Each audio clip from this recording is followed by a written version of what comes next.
Hello everyone. Welcome to For Nurses Preparation YouTube channel. I am Neeraj Kumar Kathal. Today is 21 May 2022 and today's important MCQs for upcoming nursing recruitment exams are: first question. The family of a client with right ventricular heart failure expresses concern about the client's increasing abdominal girth. What physiologic change should the nurse consider when explaining the client's condition? आपके hospital में एक ऐसा patient आया है जिस patient का जो right ventricle है वो पूरी तरीके से काम नहीं कर रहा है। पेशेंट का राइट वेंट्रिकल जो कि सुपीरियर और इंफीरियर वेना कावा द्वारा रिसीव किए गए ब्लड को लंग्स तक पहुंचाने का काम कर रहा है, ये वाला चैम्बर हार्ट का काम नहीं कर रहा है।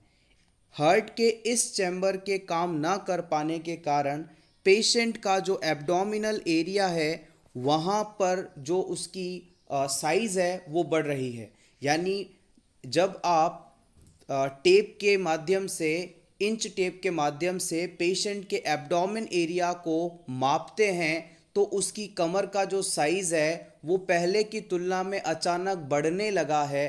तो पेशेंट के फैमिली मेम्बर्स आपसे पूछते हैं कि मेरे पेशेंट को तो हार्ट में प्रॉब्लम थी लेकिन अब इसके एब्डोमेन एरिया का साइज़ क्यों बढ़ रहा है, कमर का साइज़ क्यों बढ़ रहा है। तो इन लोगों को, इन फैमिली मेम्बर्स को आप कौन सा रैशनल बताएंगे, क्या कारण बताएंगे कि वो समझ सके कि ऐसा क्यों हो रहा है। आपके ऑप्शंस हैं: loss of cellular constituents in blood, इस पेशेंट के जो सेल्यूलर कंपोनेंट्स हैं, कॉन्स्टिट्यूएंट्स हैं, वो ब्लड में लॉस हो रहे हैं। सेल से पार्टिकल्स निकल कर ब्लड की तरफ मूव कर रहे हैं, इस वजह से ऐसा हो रहा है। या फिर option 2, rapid osmosis from tissue space to cell, अब टिश्यू स्पेसिस से जो पार्टिकल्स हैं, फ्लूइड है, वो सेल के अंदर लगातार मूव कर रहे हैं, इस वजह से ऐसा हो रहा है। या फिर increased pressure with in the circulatory system, इस पेशेंट में जो सर्कुलेटरी सिस्टम है उसके अंदर प्रेशर बढ़ने के कारण ऐसा हो रहा है। या फिर rapid diffusion of solutes and solvents into plasma, जो पार्टिकल्स हैं, प्रोटीन्स हैं, उनका रैपिड डिफ्यूजन देखने को मिल रहा है प्लाज्मा के अंदर। इन चारों में से किस कारण के कारण पेशेंट का एब्डोमिन एरिया इंक्रीज हो रहा है, या एग्जैक्ट वर्ड यूज़ करें तो एब्डोमिनल गर्थ जो है वो बढ़ रही है।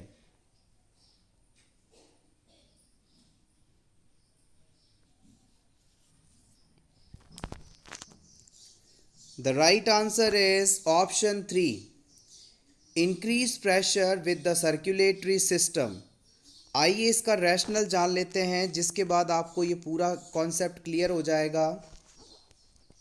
Failure of right ventricle causes an increase in pressure in systemic circulation, heart के राइट वेंट्रिकल द्वारा पर्याप्त मात्रा में ब्लड को आगे ना भेज पाने के कारण सिस्टमिक सर्कुलेशन पर लगातार दबाव बढ़ने लगता है, वहाँ पर ब्लड का एक्यूमुलेशन होने लगता है, प्रेशर बढ़ने लगता है।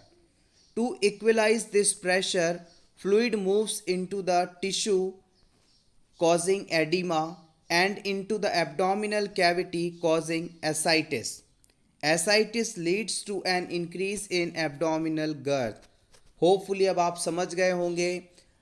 देखिए, हमारा राइट वेंट्रिकल काम नहीं कर रहा, इसलिए जो ब्लड है लंग्स तक नहीं जा पा रहा। हार्ट वाले एरिया में ब्लड का एबनॉर्मल एक्यूमुलेशन होने लगता है। तो बॉडी इस चीज़ को करेक्ट करने के लिए शरीर का जो एक्स्ट्रा फ्लूइड है, ज़्यादातर जो फ्लूइड है उसे वो टिश्यू स्पेसिस में शिफ्ट करने लगती है, और इसी के कारण जो एब्डोमेन एरिया है वहाँ पर भी फ्लूइड पहुँचता है और एब्डोमिनल गर्त का साइज बढ़ता है।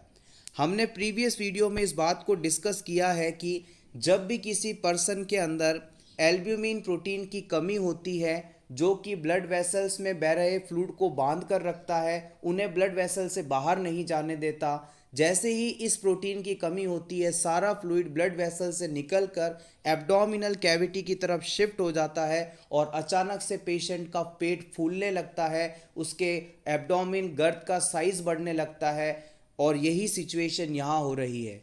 एक्सेसिव बॉडी फ्लूइड की शिफ्टिंग के कारण पेशेंट का जो एब्डोमिनल गर्थ है वो बढ़ रहा है। This is the rational. Next question, a client has a temperature of 99.4 degree Fahrenheit and a urine specific gravity of 1.035. Further assessment discloses poor skin turgor and flat neck veins. Which problem should the nurse suspect? किसी patient का body temperature 99.4 degree Fahrenheit हो, उसके urine की specific gravity 1.035 हो और उसकी जो skin turgor है वो पुअर हो, यानी स्किन को पिंच करके आप जब छोड़ेंगे तो वो वापस अपनी पोजीशन में धीरे धीरे जा रही हो और उसके जो गर्दन की जो ब्लड वेसल्स हैं, वेन्स हैं, वो बहुत ही ज़्यादा फ्लैट फील हों, तो इन सभी फाइंडिंग्स के बिहाफ पर आप इस पेशेंट में कौन सी प्रॉब्लम होना डायग्नोस करेंगे?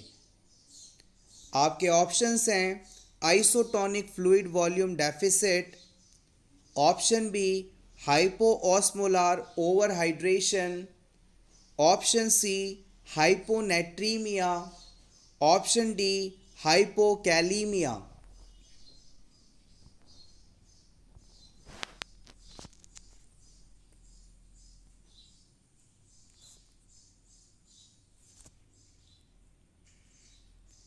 The correct answer is option A, isotonic fluid volume deficit.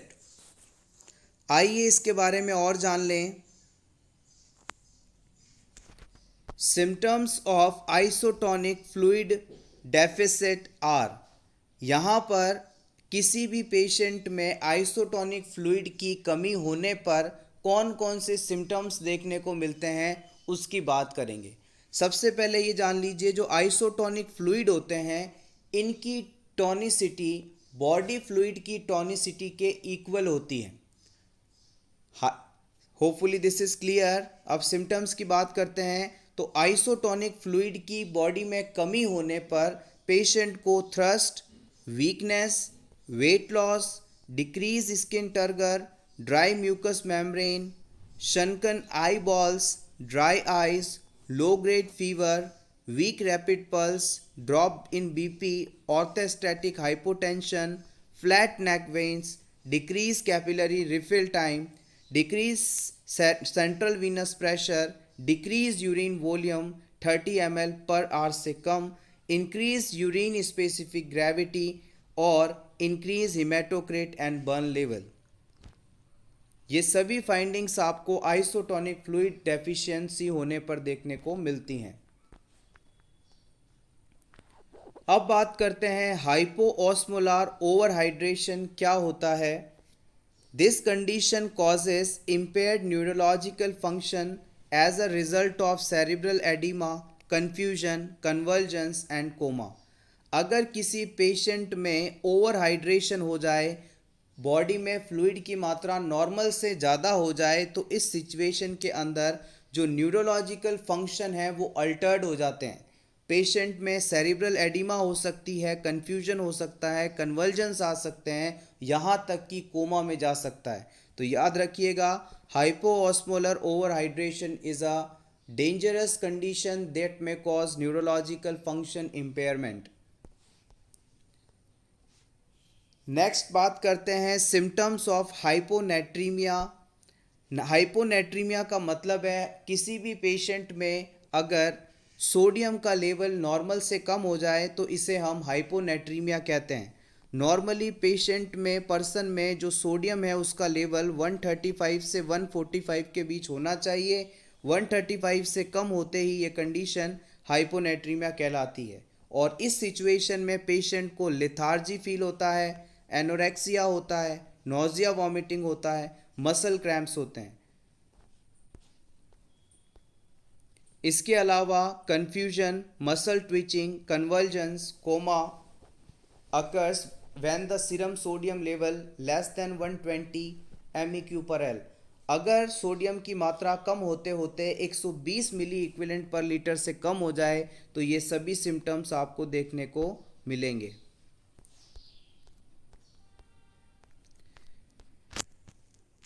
Next बात करते हैं कि अगर किसी पेशेंट के अंदर पोटेशियम का लेवल नॉर्मल से कम हो जाए तो उस सिचुएशन में क्या होगा। तो याद रखिएगा, इस क्वेश्चन को प्रीवियस एग्जाम में कई बार पूछा गया है। क्वेश्चन इस प्रकार से आता है कि हाइपोकैलीमिया होने पर कौन सा सिम्टम देखने को मिलता है, और इन सभी में से कोई ना कोई सिम्टम उस ऑप्शन में डाल दिया जाता है। हाइपोकैलीमिया होने पर muscle weakness, cramps, anorexia, nausea vomiting, cardiac dysrhythmia, increase sensitivity to digoxin, lethargy, confusion, decrease deep tendon reflexes आदि देखने को मिलते हैं। ये सभी पॉइंट्स जो यहाँ डिस्कस किए गए हैं रैशनल में, प्रीवियस एग्ज़ाम में पूछे गए हैं और अपकमिंग एग्ज़ाम्स के लिए इम्पॉर्टेंट हैं, स्पेशली अगर आप नॉर्सेट की प्रिपरेशन कर रहे हैं तो।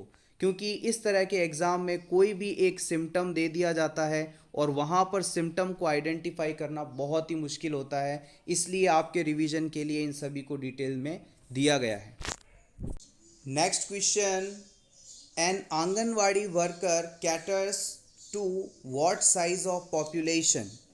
एक आंगनवाड़ी वर्कर कितनी पॉपुलेशन को कवर करती है, कितनी पॉपुलेशन को केयर प्रोवाइड करती है। 1000, 1 मिलियन, 100, 1 लाख। 1 मिलियन का मतलब है 10 लाख।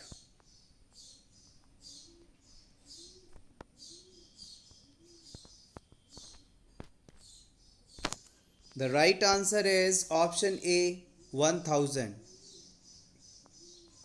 एक आंगनवाड़ी वर्कर जो है लगभग 1000 की आबादी पर नियुक्त की जाती है, अपॉइंट की जाती है, और आंगनवाड़ी वर्कर्स ICDS स्कीम के तहत अपॉइंट की जाती हैं। Next question, the child with seizure disorder is being treated with Dilantin. Which of the following statements by the patient's mother indicate the nurse that the patient is experiencing a side effect of dilantin therapy?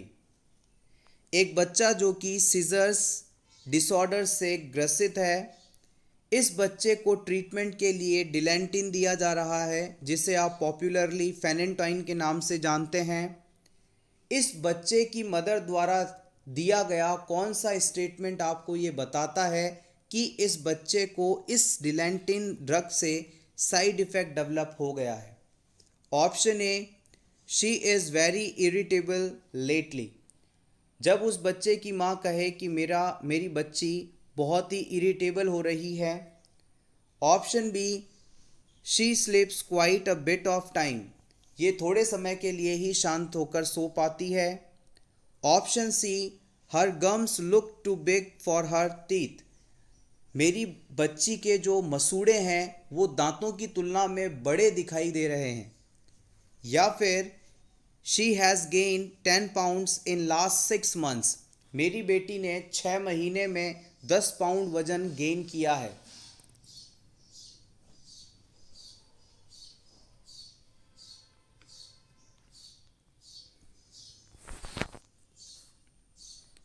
The right answer is option C, her gums look too big for her teeth। जब patient के family member ये कहें कि उसके जो मसूड़े हैं, gums हैं, वो दांतों की तुलना में ज़्यादा बड़े दिखाई दे रहे हैं, तो आप ये मान लीजिएगा कि इस पेशेंट को हाइपरप्लेशिया ऑफ गम्स हो रहा है। हाइपरप्लेशिया का मतलब होता है किसी भी बॉडी पार्ट के अंदर नंबर ऑफ सेल्स का अचानक से बहुत ज़्यादा हो जाना, जिसके कारण उस ऑर्गन का साइज बढ़ जाता है या फिर वहाँ पर सूजन आ जाती है, तो यही सिचुएशन डिलेंटिन थेरेपी के बाद देखने को मिलती है और ये इस मेडिसिन का साइड इफ़ेक्ट भी है। अगर वो कहती है कि उसकी बच्ची इरिटेबल फील कर रही है, तो ये इस ड्रग थेरेपी से रिलेटेड नहीं है, इस ड्रग का साइड इफ़ेक्ट नहीं है। अगर वो कहती है कि she sleeps quite bit of time, तो it is not a side effect of this medication. 6 months में 10 पाउंड वेट गेन करना इस मेडिसिन से रिलेटेड नहीं है। Next question, anticoagulant present in haemogram while is. Blood sample collect करने के लिए जो वाइल हम यूज़ करते हैं उसमें ब्लड क्लॉट ना बन जाए, तो उसे प्रिवेंट करने के लिए इसमें कौन सा एंटीकोगुलेंट मिक्स किया जाता है? हिपैरिन, ईडीटीए, लिथियम हिपैरिन या सोडियम सिट्रेट। प्रीवियस एग्जाम में इस क्वेश्चन को पूछा गया है, इंपॉर्टेंट है।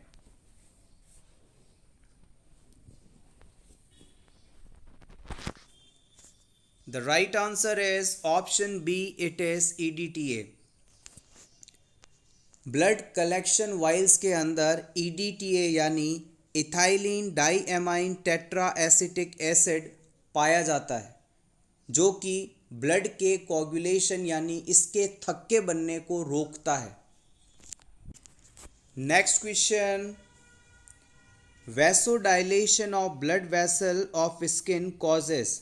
हमारे स्किन में मौजूद ब्लड वेसल्स यदि डायलेट हो जाएं, अपने नॉर्मल साइज़ की तुलना में बढ़ जाएं, डायलेट हो जाएं, चौड़ी हो जाएं, तो इस सिचुएशन में आपको कौन सी फाइंडिंग देखने को मिलेगी?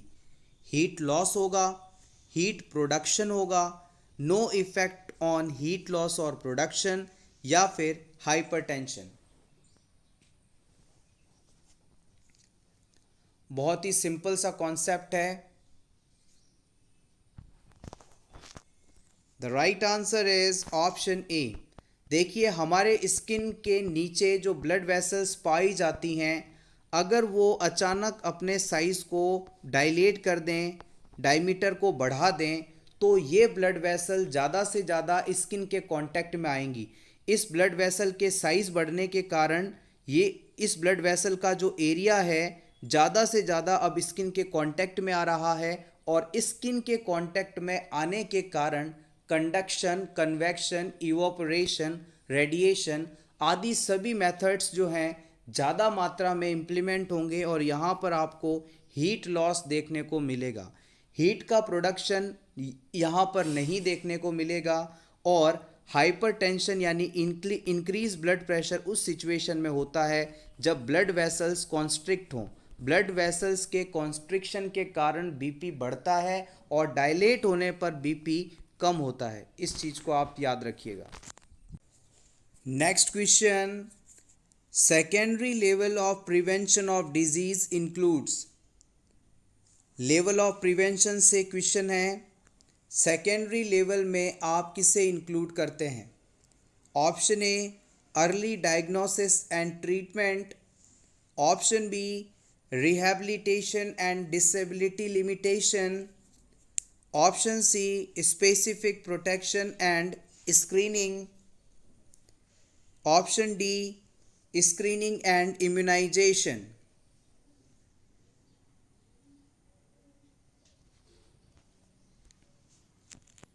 The right answer is option A। Level of prevention से CHO एग्ज़ाम्स में अक्सर क्वेश्चंस पूछे जाते हैं। काफ़ी इम्पॉर्टेंट टॉपिक है ये, इसे ज़रूर कंप्लीट करके जाइएगा आप। अगर आपसे पूछा जाए कि प्राइमरी लेवल ऑफ प्रिवेंशन में आप किसे इंक्लूड करते हैं, तो आप कहेंगे कि हम इसमें स्क्रीनिंग और इम्यूनाइजेशन को इंक्लूड करते हैं। सेकेंडरी लेवल में यदि आपसे पूछा जाए तो आप बता सकते हैं डिजीज़ को अर्ली स्टेज में डायग्नोस करना और उसका ट्रीटमेंट शुरू कर देना, ये आता है।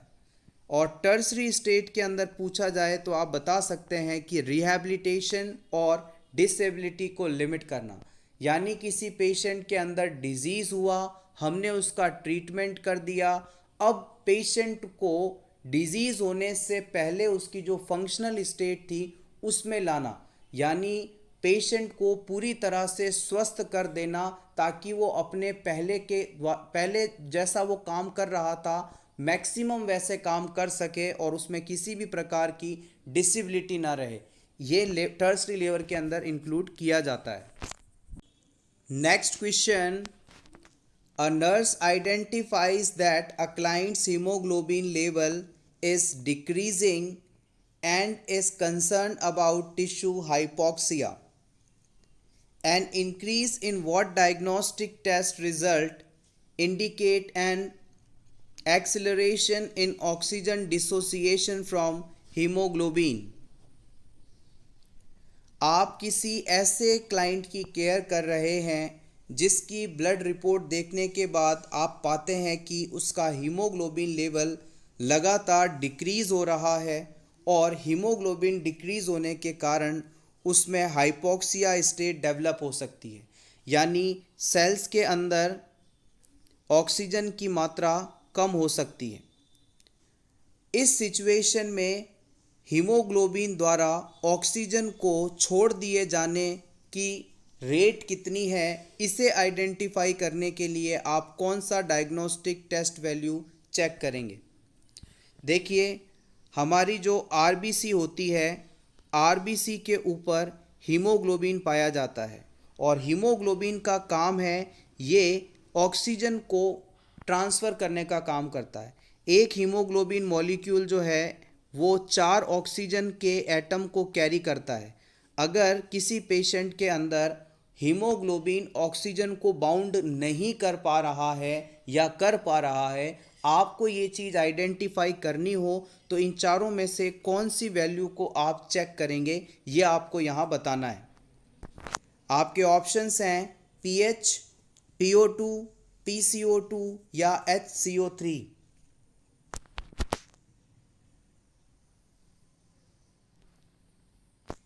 The right answer is option 3, it is PCO2. Let's see the rationale. The lower the PO2 and higher the PCO2 are more rapidly oxygen dissociates from the oxyhemoglobin molecules. अगर किसी पर्सन में haemoglobin की मात्रा लगातार कम हो रही है, PO2 का लेवल कम होता जा रहा है और PCO2 का लेवल बढ़ता जा रहा है, तो इन तीनों फाइंडिंग को देखकर हम ये बता सकते हैं कि इस पेशेंट के अंदर हीमोग्लोबिन ऑक्सीजन के साथ जुड़ नहीं पा रहा है, वहाँ पर HB और ऑक्सीजन का डिसोसिएशन देखा जा रहा है। Hopefully this is clear. The pH will decreases with an increase in CO2 pressure. जब CO2 का प्रेशर बढ़ता है तो उस सिचुएशन में pH जो है डिक्रीज होती है, यानी बॉडी में एसिडिक एनवायरनमेंट क्रिएट होता है। An increase in PO2 will not increase oxygen dissociation from hemoglobin. अगर हमारे शरीर में PO2 की मात्रा बढ़ रही है तो इस सिचुएशन में ऑक्सीजन ज़्यादा से ज़्यादा हीमोग्लोबिन से जुड़ेगी, ना कि हीमोग्लोबिन से अलग होगी। ऑप्शन 3 में बताया गया था oxygen dissociation will decreases with an increase in HCO3। अगर हमारी बॉडी में HCO3 की मात्रा बढ़ती है तो इस सिचुएशन में ऑक्सीजन का डिसोसिएशन भी कम होगा, यानी HCO3 के बढ़ने के साथ ही ऑक्सीजन के HB से अलग होने की जो घटना है वो कम हो जाएगी, यानी सिंपली कहें तो HCO3 बढ़ेगा तो ज़्यादा से ज़्यादा ऑक्सीजन भी हीमोग्लोबिन के पास आएगी, उसके साथ रहेगी। Next question, a nurse is teaching a client how to use Colbell system. Which level of Maslow's hierarchy of needs does this nursing action addresses? Hospital में आपने देखा होगा कि पेशेंट के रूम में उसके बेड के बिल्कुल पास एक बेल लगी होती है और हम जब पेशेंट वहाँ आता है तो उसे ये बता देते हैं कि अगर आपको किसी भी चीज़ की ज़रूरत हो या आपको कोई खतरा महसूस हो, डिस्कम्फर्ट फील हो, तो आप तुरंत इस बेल को दबाएं ताकि हमें इन्फॉर्मेशन मिल जाए और हम आपके पास आ जाएंगे। ये सब जो सिस्टम बनाया गया है मास्लो ऑफ हायरार्की के अकॉर्डिंग कौन सी नीड को फुलफिल करने के लिए बनाया गया है? ऑप्शन ए सेफ्टी नीड को, सेल्फ एस्टीम नीड को, फिजियोलॉजिक नीड को या इंटरपर्सनल नीड को। थोड़ा सा सोचेंगे तो बहुत ही कॉन्सेप्चुअल और इजी क्वेश्चन है ये। The right answer is option A safety. A call bell system enables the client to communicate with the staff and support safety and security, which is second level of need. हम सभी जानते हैं Maslow of hierarchy में सबसे पहले physiological need आती है, जिसमें एयर, वाटर, फूड, सेक्स आदि को इंक्लूड किया जाता है। जैसे ही किसी इंसान की ये सभी पहली मूलभूत आवश्यकताएं पूरी होती हैं, वो हायरार्की के सेकंड लेवल में चला जाता है और वहाँ पर उसे सेफ्टी की आवश्यकता होती है, सिक्योरिटी की आवश्यकता होती है। और जब भी हम किसी पेशेंट के पास कॉल बेल सिस्टम लगाकर उसे बताते हैं तो उस कॉल बेल सिस्टम का इस्तेमाल पेशेंट उसी समय करता है जब उसे खतरा महसूस हो, जब उसे लगे कि वो सिक्योर नहीं है। तो हम कह सकते हैं कि call bell system hierarchy of need के सेकंड स्टेप को फुलफिल करने के लिए बनाया गया है। Next question, a health care provider orders an upper GI series and barium enema. The client asks, why do I have to have barium for these tests? The nurse best response is, किसी patient को upper GI series और barium enema के लिए कहा गया है। ये patient आपसे पूछता है कि मुझे क्यों बैरियम टेस्ट करवाया जा रहा है। तो इस सिचुएशन में एज अ नर्स उसे आप क्या रेस्पॉन्स करेंगे, उसे कैसे समझाएंगे, इसके बारे में ये आपको बताना है। Option 1, gives off visible light illuminating the alimentary tract. जैसे ही आप बैरियम स्वेलो करेंगे या फिर एनिमा लगाएंगे तो इससे एक विजिबल लाइट मिलेगी जो कि एलिमेंट्री ट्रैक्ट को इल्यूमिनेटेड कर देंगी, यानी चमकदार बना देंगी, जिससे उसका विजुअलाइजेशन इजी हो जाएगा। या फिर provides fluorescence thereby lighting up the alimentary tract. इससे फ्लोरोसेंस डेवलप होगा और इससे जो एलिमेंट्री ट्रैक्ट है उसकी लाइटनिंग इंक्रीज हो जाएगी। Option 3, dyes and structures of the alimentary tract making them more visible। जब हम किसी पेशेंट को बैरियम देते हैं तो इससे एलिमेंट्री ट्रैक्ट में डाई हो जाती है, यानी कलर हो जाता है, और जिसके कारण जो एलिमेंट्री ट्रैक्ट है वो मोर विजिबल हो जाता है। Option 4, gives more contrast to the soft tissues of the alimentary tract allowing absorption of X-rays। Barium देने के बाद पेशेंट की बॉडी के जो एलिमेंट्री ट्रैक्ट के सॉफ्ट टिश्यूज़ हैं उनमें कॉन्ट्रास्ट बढ़ जाएगा और इसके कारण जो एक्सरेज का एब्जॉर्प्शन है वो भी अच्छा होगा। इन चारों ऑप्शंस में से आपको एग्जैक्टली बताना है कि बैरियम स्वेलो, बैरियम एनिमा का क्या पर्पस है।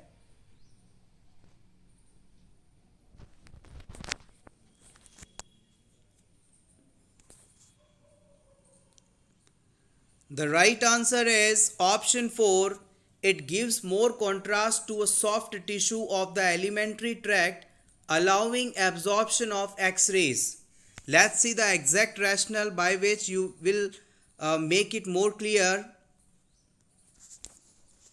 Barium salt used in the GI series and barium enemas coat the inner lining of GI tract and then absorb X-ray passing through. Thus they outline the surface features of the tract on photographic plate. जब भी हम किसी patient में GI series करवाते हैं या barium enemas करवाते हैं तो उस सिचुएशन में हम बैरियम तत्व को बॉडी में इंजेक्ट करते हैं।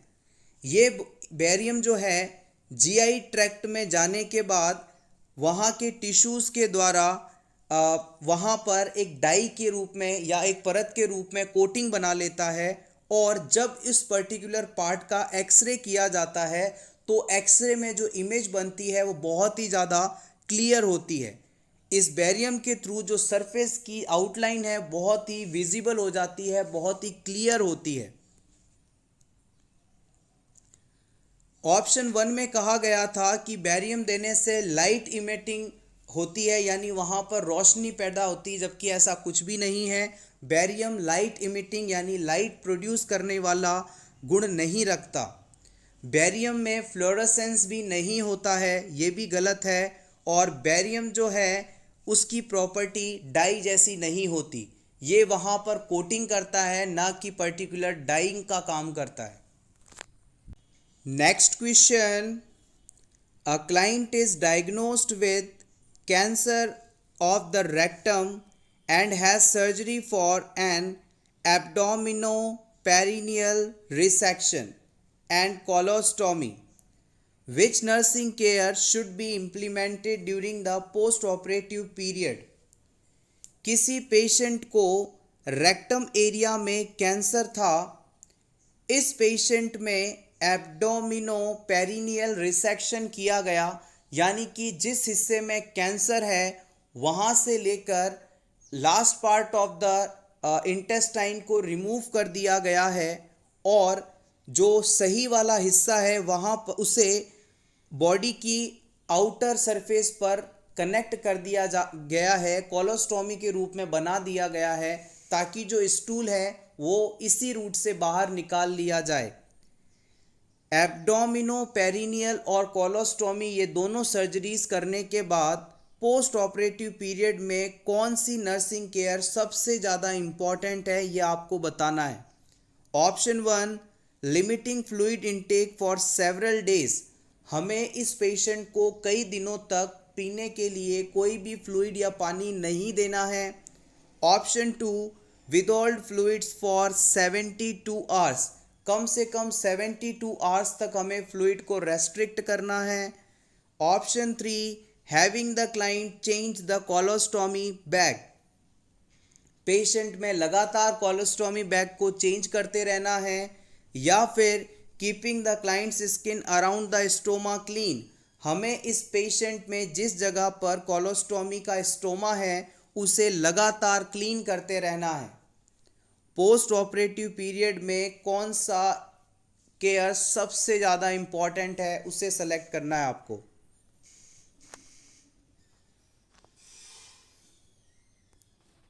The right answer is option 4, keeping the client's skin around the stoma clean.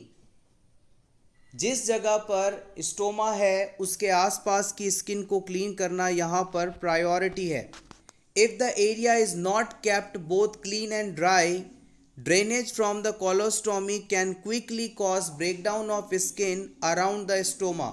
अगर हमने कोलोस्टोमी स्टोमा के आसपास वाले एरिया को साफ और सूखा नहीं रखा तो उस जगह पर जो स्किन है उसका ब्रेकडाउन हो सकता है, स्किन फट सकती है। This in combination with warm moist surface predisposes the individual to infection. इसके साथ ही इस जगह पर लगातार नमी का होना और वार्मनेस का होना, इन दोनों ही सिचुएशन के साथ होने के कारण पेशेंट में इन्फेक्शन हो सकता है।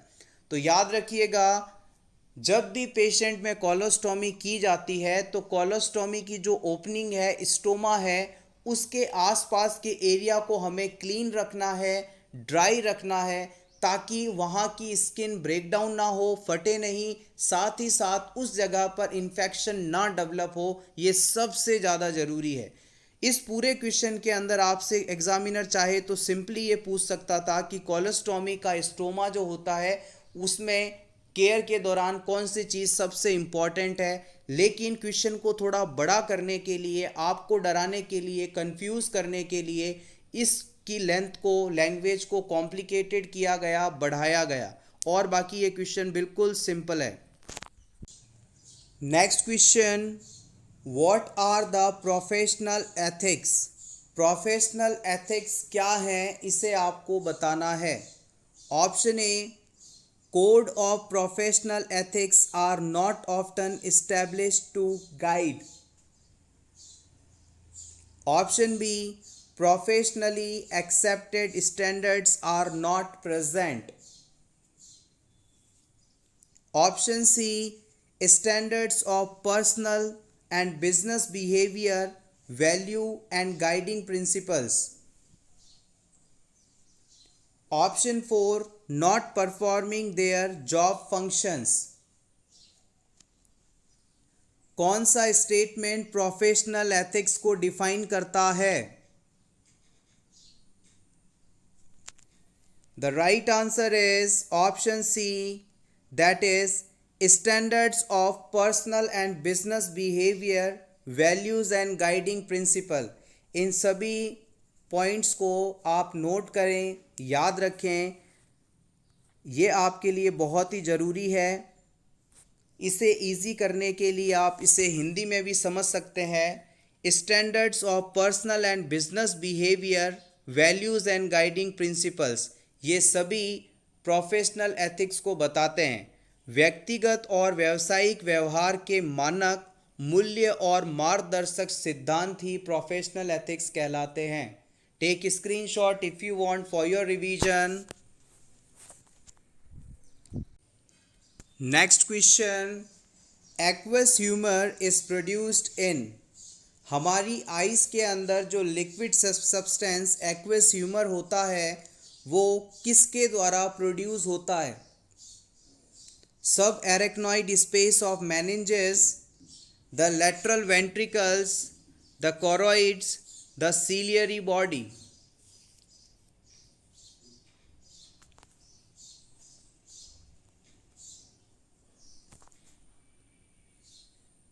The right answer is option D, the ciliary bodies। Aqueous humour का प्रोडक्शन सीलियरी बॉडी द्वारा होता है। Next question, the normal diameter of RBC is. RBC का जो डायमीटर है, जिसे आप हिंदी में व्यास कहते हैं, वो कितना होता है? 7 to 8 म्यूएम, 6 to 8 म्यूएम, 8 to 9 या 9 to 10 micrometre.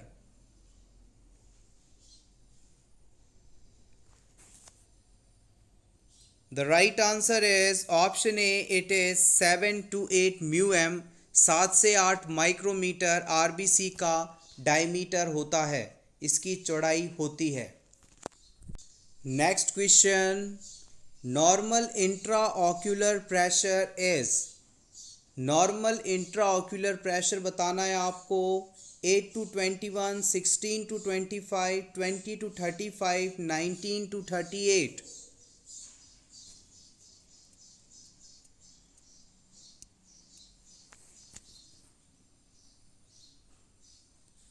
The correct answer is option A, 8 to 21 mm of Hg। हमारी आइज के अंदर कितना प्रेशर है, इसे ही हम इंट्राऑक्यूलर प्रेशर के नाम से जानते हैं। इसे मापने के लिए जो डिवाइस इस्तेमाल किया जाता है उसे हम टोनोमीटर के नाम से जानते हैं।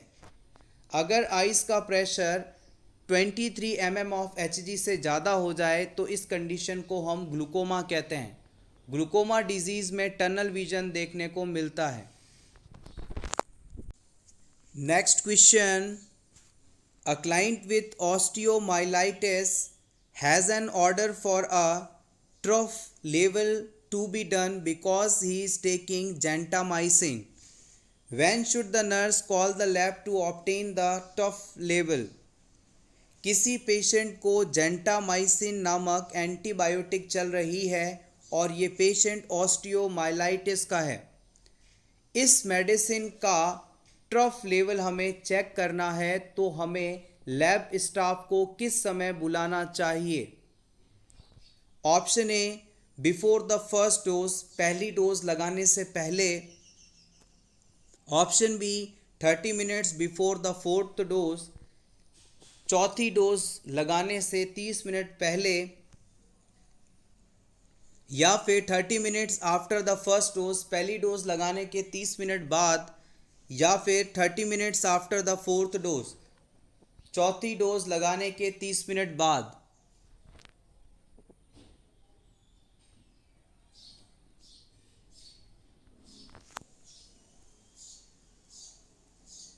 The right answer is option B.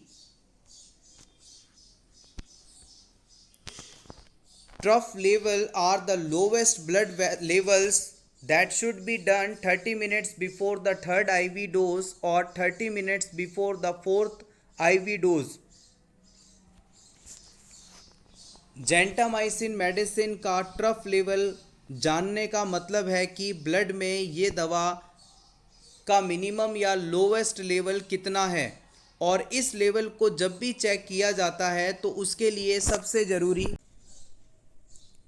अगर आईवी डोज दी जा रही है तो थर्ड आईवी डोज लगाने से 30 मिनट पहले इसका लेवल चेक किया जाएगा, और अगर आईएम रूट से मेडिसिन दी जा रही है तो फोर्थ डोज लगने से 30 मिनट पहले ब्लड में इसका लेवल चेक किया जाएगा। Next question, a patient receives the highest oxygen by, किसी पेशेंट को ऑक्सीजन की हाईएस्ट कॉन्सेंट्रेशन या मात्रा कैसे डिलीवर की जा सकती है? मास्क और रिजर्वर बैग के द्वारा, वेंचुरी मास्क के द्वारा, नेजल कैन्यूला के द्वारा, या फिर सिंपल मास्क के द्वारा।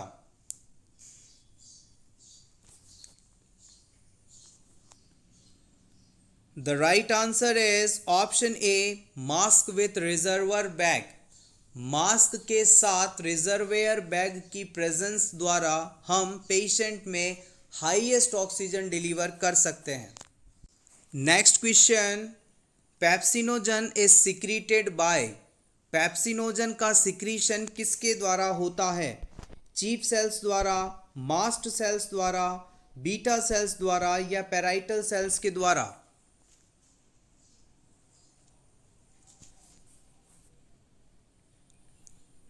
The right answer is option A, by the chief cells. Pepsinogens are synthesized and secreted primarily by the gastric chief cells of human stomach. Human के stomach में पाई जाने वाली चीफ सेल्स के द्वारा पेप्सिनोजन का secretion मुख्य रूप से किया जाता है। Next question, a patient is admitted in a ward with prior MI attack, he complains for chest pain, first action of the nurse is, किसी पेशेंट को पहले हार्ट अटैक हो चुका है, मायोकार्डियल इंफ्रैक्शन हो चुका है, और आज फिर उसे चेस्ट पेन की कंप्लेन के साथ एडमिट किया जाता है। इस सिचुएशन में नर्स का पहला एक्शन क्या होना चाहिए? Option A, provide nitroglycerin sublingually. Option B, get an ECG done. Option C, order trop T. Option D, order an echo.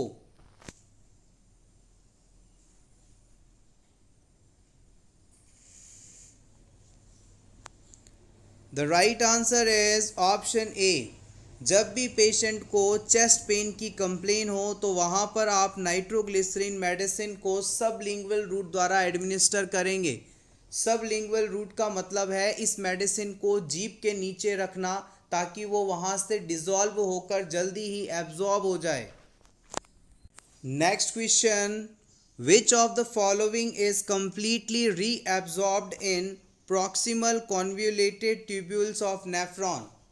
Nephron के प्रॉक्सिमल कॉन्वोल्यूटेड ट्यूब्यूल्स में कंप्लीटली रीएब्जॉर्ब कौन सा सब्सटेंस हो जाता है?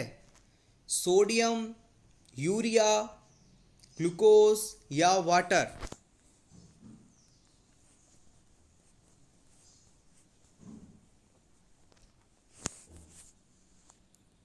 The right answer is option C, it is glucose. Basic चीज़ें हैं, आपको पता होना चाहिए इनके बारे में। Largest amount of solutes and water reabsorb from the PCT.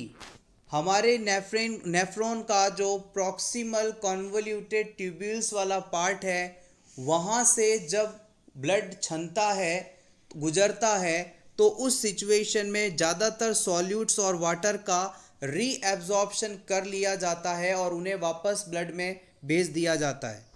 Organic solutes like glucose and amino acids are reabsorbed 100% from PCT। Proximal convoluted tubule से ग्लूकोज और एमिनो एसिड्स यानी प्रोटीन का लगभग 100% रीएब्जॉर्प्शन हो जाता है।